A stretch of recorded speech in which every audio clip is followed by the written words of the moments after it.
FanGirl Tally, and it's time for a gamer reaction, I guess? Liza P. Something. Editor Hubby has me looking at. And I'm going for it because I really enjoyed watching him play. So I want to learn more. Now, this is the Mad Hatter, which I'm all up into that stuff too. So let's do this. In Lies of P, nothing is as it seems. With the seed of deception planted firmly in the core of the city of Krat, even concepts such as friendship, trust, and one's identity could not be taken for granted. Giangio, the sheepish pharmacist, was no exception. Despite his kindness and generosity, the post-credit scene revealed he was much more than a simple farmer. But before we journey to a land where fairy tales can become reality, it's time to give credit where it's due. Kudos to Chuckles the Jester for locating the Easter egg in the previous thumbnail. If you look closely, you'll see the Arm of God hidden in the right-hand side of the border. If you're new to the channel, I started playing a game with viewers where I hide an Easter egg in the thumbnail of each of my videos.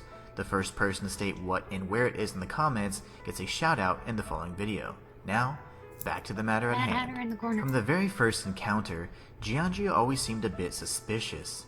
He stumbled over his words and nearly exposed himself as an alchemist before settling on his false origins as a humble farm boy who had an interest in trees. Unable to clearly articulate who he was or what he was doing in Krat, he decided to give Geppetto's puppet an excerpt from a local legend. The collectible referred to as Guillaume's Ballad reads, Guillaume, the king's knight, found the shining tree on a rocky mountain. The tree's fruit resembles gold coins, and this fruit is a miraculous blessing for many people who have recovered from different diseases and who have been able to escape the plague. The elated knight built a castle and called himself the Holy Knight. But remember, sojourners, miracles always have a price, no matter how captivating they might be. This ballad mentioned the legendary gold coin fruit tree and explained Giangio's reasons for being in Krat. Interestingly enough, Giangio stated that he was suffering from the petrification disease and that the fruit could possibly cure him of his illness.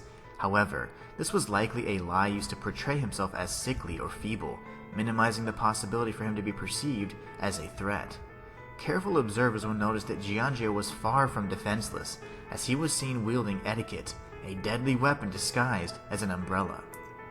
Soon after clearing out the cathedral, Giangio was found in the storage room near the courtyard that housed the mystical golden tree. However, in his time alone with the tree, he realized that he was unable to pick the fruit without danger of being burnt, which he credited to his affliction. As such, he requested that Geppetto's puppet pick the fruit for him, and in return, he would be rewarded for his generosity.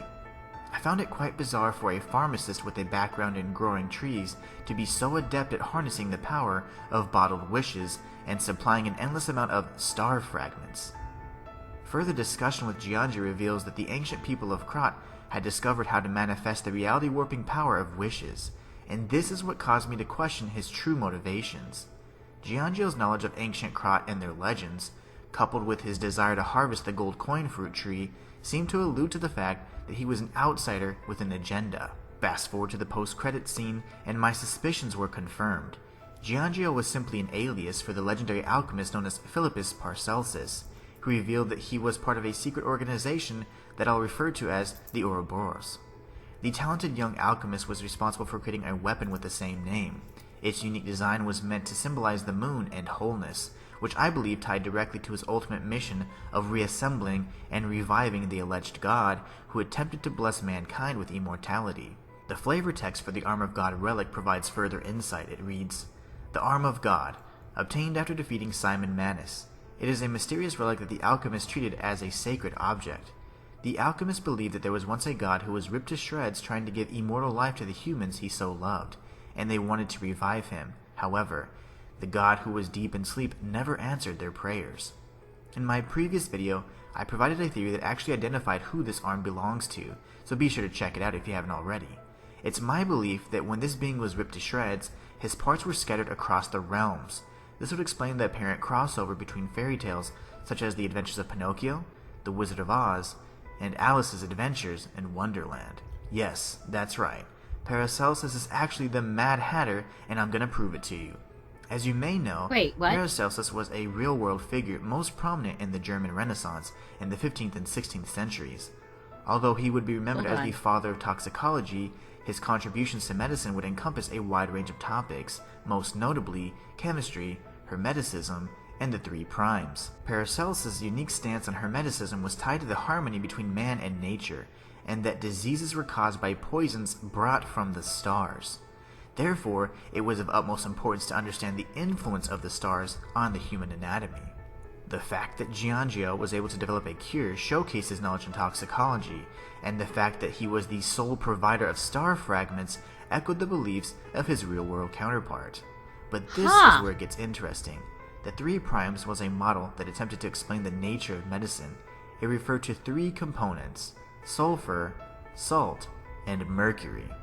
In the 19th century, mercury was used in the manufacturing of felt hats, resulting in a high rate of mercury poisoning for those who worked in the industry. Interestingly enough, the symptoms, which included neurological damage, excessive timidity, anxiety, and problems with speech, contributed to the origin of the phrase, "mad as a hatter." Lewis Carroll, the author of Alice's Adventures in Wonderland, featured a notable character known by a similar moniker. In the novel, the Hatter was sentenced to death for murdering the time. If you recall, Paracelsus from Lies of P was part of an organization whose primary mission was to seek out immortals, unlock their mysteries, and continue to exist for all eternity. According to the legendary alchemist, there were many different forms of immortality, and Geppetto's puppet had recently met the criteria. Killing time itself would certainly be a way to live in perpetuity and avoid death's cold embrace, making Paracelsus as mad as a hatter. And that's all for this video. If you enjoyed it, be sure to like and subscribe. It lets me know you want more content just like this. There is so much Click on in these videos these on screen to freaking continue your journey through Krot, games and the lore and the history. I am just stunned, I swear, by the stuff that they come up with.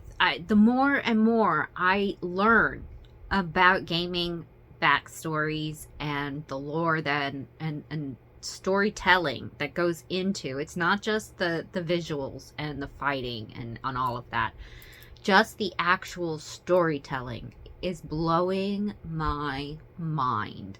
I don't have to be a gamer. I don't have to play the actual game to enjoy the stories and the lore. This stuff is incredible. You guys, just thank you. Thank you for getting me into, if nothing else, the lore. I may never be one of those video game girls, I'm not gonna lie. But watching it and enjoying the lore is actually really getting to me. So thank you guys. What do you think? Comment below, let me know. Who should I check out next? What should I be looking for? I really, really want to know. Please remember to give this video a thumbs up and a like. Subscribe to our channel and become a fellow fan geek if you aren't already. And remember to hit that notification bell and make sure those notifications are turned on so that you know every time we drop a new video on our channel. And I will see you in the next one. Bye, guys.